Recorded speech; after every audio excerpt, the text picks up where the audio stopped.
Hi guys, நம்ம இன்னைக்கு பார்க்க போகிற ரெசிபி பன். இந்த பன் ரெசிபி எப்படி பண்ணலாங்கிறத பார்க்கலாம். Maida 350 gram, yeast 2 teaspoon, sugar 50 gram, ஒரு எக் அண்ட் சால்ட் அரை teaspoon, vanilla sugar 1 teaspoon, milk பால் 100 ml, water 50 ml and butter 50 gram. Milk and water ரெண்டும் சூடு பொறுக்கிற லெவலில் இருக்கணும். அப்படின்னா தான் ஈஸ்ட் ஆக்டிவேட் பண்ண கரெக்டாக இருக்கும். ஒரு மிக்சிங் பவுல் எடுத்துக்கோங்க. அதில் நம்மளுடைய இதமான சூட்டில் இருக்கிற பால் அண்ட் தண்ணி இது ரெண்டையும் ஆட் பண்ணிக்கோங்க. இப்போ இதில் சுகர் ஆட் பண்ணிக்கலாம்.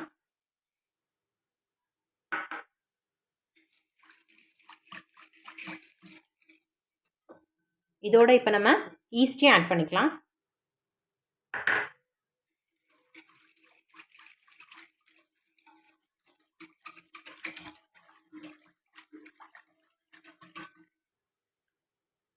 இது நல்லா மிக்ஸ் பண்ணதுக்கப்புறமா இது ஒரு 5 minutes இப்படி கவர் பண்ணிடுங்க. ஈஸ்ட் ஆக்டிவேட் ஆகட்டும். 5 minutes ஆச்சு. இப்போ இதில் எக் ஆட் பண்ணிக்கலாம்.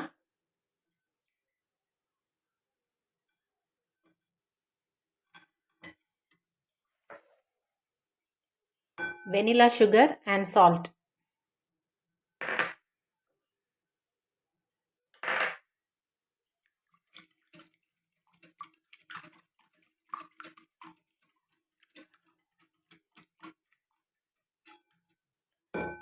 இப்போ நம்மளுடைய மைதாவை ஆட் பண்ணி இதை நல்லா பிசைஞ்சு எடுக்க போகிறோம்.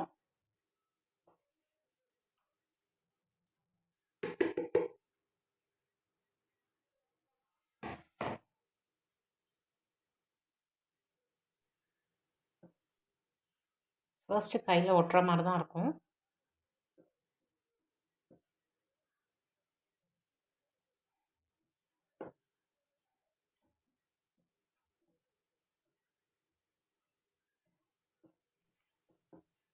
இப்போ இதில் பட்டர் ஆட் பண்ணிக்கலாம். இப்போது டோவை ஃப்ளோருக்கு சேஞ்ச் பண்ணிக்கோங்க. நம்ம எவ்வளோ தூரம் இதை நல்லா அழுத்தம் கொடுத்து ப்ரெஸ் பண்ணி நல்லா பிசைகிறோமோ அவ்வளோ தூரம் நமக்கு அந்த டோ நல்லா ரைஸ் ஆகும்.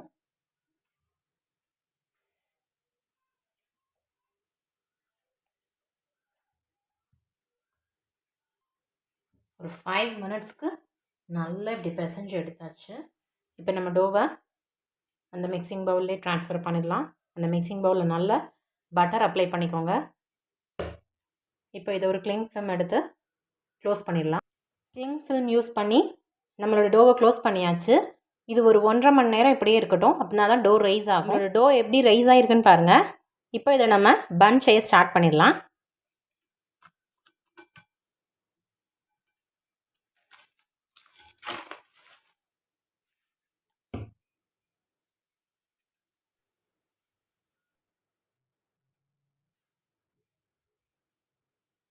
ஃபர்ஸ்ட் நம்ம பிளெயின் பன் பண்ண போகிறோம். ஸோ அதுக்கு டோவை ஃபஸ்ட்டு ரெடி பண்ணிடலாம்.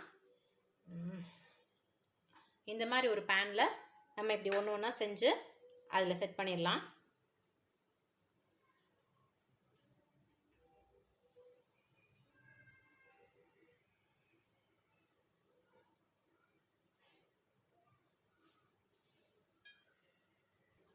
இப்போ டோவை செட் பண்ணியாச்சு.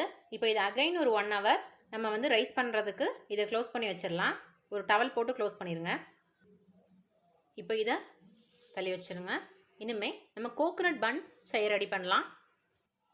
கோகோனட் பன் பண்ணுறதுக்கு டோ சேம் டோ தான். எக்ஸ்ட்ராவாக நமக்கு டெசிகேட்டட் கோகோனட், நாட்டு சர்க்கரை அண்ட் டூட்டி ஃப்ரூட்டி இது 3 தேவைப்படும். இப்போ கோகோனட் பன் எப்படி பண்ணலான்னு பார்க்கலாம். கோகோனட் பன் செய்கிறதுக்கு தேவையான அந்த டோவை எடுத்துக்கோங்க. எடுத்துட்டு இப்போ இதை நல்லா நீட் பண்ணிவிட்டு அகைன் நல்லா கொஞ்சம் நீட் பண்ணிக்கோங்க. பண்ணிவிட்டு இப்போ இதை அப்படி விரிச்சு விடுங்க. கை வச்சு ஸ்ப்ரெட் பண்ணுங்கள். இல்லைனா சப்பாத்தி ரோலர் கூட யூஸ் பண்ணிக்கோங்க. நம்ம எடுத்துருக்கிறது ரொம்ப சின்ன சைஸ் தான். அதனால் ஸ்டஃபிங்ஸும் எல்லாமே கொஞ்சம் கம்மியாக வைங்க. டெசிகேட்டட் கோகோனட் ஃபர்ஸ்ட் வைக்கலாம். பாருங்கள், இவ்வளோதான் வச்சுருக்கேன். நெக்ஸ்ட் நாட்டு சர்க்கரை வைக்கலாம். கடையில் நமக்கு ஒயிட் சுகர் வைப்பாங்க. நம்ம வீட்டிலங்கிறதுனால நம்ம அதில் நாட்டு சர்க்கரை யூஸ் பண்ணுறோம். அதுவும் கொஞ்சமாக வைங்க போதும். நெக்ஸ்ட் டூட்டி ஃப்ரூட்டி வைக்கலாம். இப்போ இதில் கொஞ்சமாக நெய் ஆட் பண்ணிக்கோங்க. இப்போ நம்ம இந்த பன்னை க்ளோஸ் பண்ணிடலாம்.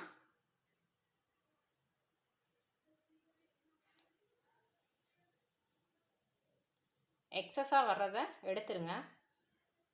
எக்ஸஸாக கொஞ்சம் வரும். இங்கே ஃபுல்லாக நல்லா க்ளோஸ் பண்ணிவிட்டு அந்த எக்ஸஸாக வர்றதை எடுத்துருங்க. அவ்வளோதான், கோகோனட் பன்னுக்கான டோ ரெடி ஆயாச்சு. இப்போ இதை ஒரு ட்ரேயில் பட்டர் அப்ளை பண்ணி அதில் வச்சுருங்க. இனிமேல் ஒன்று ஒன்றா செஞ்சு இதில் அரேஞ்ச் பண்ணிவிட்டு அதுக்கப்புறமா காட்டுறேன். நம்மளுடைய கோகோனட் பன்னுக்கான டோவையும் அரேஞ்ச் பண்ணியாச்சு. இப்போ இதையும் ஒரு டவல் போட்டு மூடிட்டு ஒரு 1 hour ரைஸ் ஆகிறதுக்கு வெயிட் பண்ணலாம். நம்மளுடைய பிளைன் பன் 1 hourக்கு அப்புறமா நல்லா ரைஸ் ஆயாச்சு. இப்போது இது மேலே மில்க் அப்ளை பண்ணிக்கோங்க. அப்ளை பண்ணிவிட்டு 170 டிகிரி செல்சியஸ் ப்ரீ ஹீட் பண்ண அவனில் சேம் 170 டிகிரி செல்சியஸில் 15 minutes பேக் பண்ணி எடுத்துக்கோங்க. நம்மளுடைய கோகோனட் பன்னும் 1 hourக்கு அப்புறமா நல்லா ரைஸ் ஆயாச்சு. இப்போ இதுலேயும் மில்க் அப்ளை பண்ணிவிட்டு சேம் 170 டிகிரி செல்சியஸில் 15 minutes பேக் பண்ணி எடுத்துடலாம். நம்மளுடைய பிளைன் பன் அழகாக பேக் ஆயாச்சு. சப்போஸ் உங்களுக்கு இது பர்கர் பன்னாக வேணும் அப்படின்னா இதை நம்ம கோகோனட் பன் செஞ்ச மாதிரி சிங்கிள் பீசஸாக தள்ளி தள்ளி வைங்க, இப்படி ஒட்டாது. நான் இன்றைக்கி இதை பாவ் பன்னாக யூஸ் பண்ண போகிறேன். இப்படி சூடாக இருக்கும்போதே இதில் மேலே கொஞ்சம் பட்டர் அப்ளை பண்ணிடுங்க.